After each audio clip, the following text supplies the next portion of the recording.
શું આટલી જગ્યામાંથી આપણી ગાડી નીકળી જશે કે નહીં નીકળે કોમેન્ટ કરજો. Day 2 mini vlog. આજે આપણે સવારમાં ઉઠીને તૈયાર થઈ ગયા હતા, પછી આપણે બહાર નીકળ્યા હતા દીદી. તો આપણે પછી ભગવાનને દૂધ ચડાવવા મંદિરે નીકળી ગયા. તો ભગવાનની પ્રાર્થના કરી, દૂધ ચડાવી આપણે પાછા ઘર માટે નીકળી ગયા. ઘરે ગયા તો મમ્મી તો જો કુકરમાંથી વરાળું કાઢે આમ તો જો. પછી મમ્મીએ નાસ્તો કર્યો, તૈયાર કર્યો, તો આપણે નાસ્તો કરવા બેસી ગયા. પછી મમ્મીએ આપી આપણને પૈસા લઈને આપણે લેવા નીકળી ગયા ખમણ.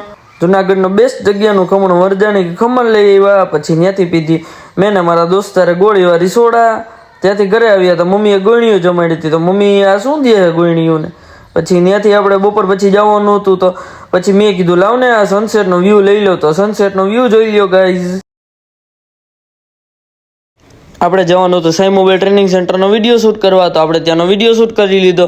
પછી ત્યાંથી નીકળી ગયા ઘર માટે જવા. ઘરે ગયા ને તો દૂરથી પપ્પાની ગાડી દેખાઈ ગઈ. પપ્પા આવી ગયા લાગે શું વારો ન કાઢે. ત્યાં ગાડી રાખી આપણે અંદર ગયા. અવાજ મસ્તી ભરા વ્લોગ માટે ફોલો કરો અને લાઈક કરો. જય શ્રી કૃષ્ણ, જય શ્રી રામ.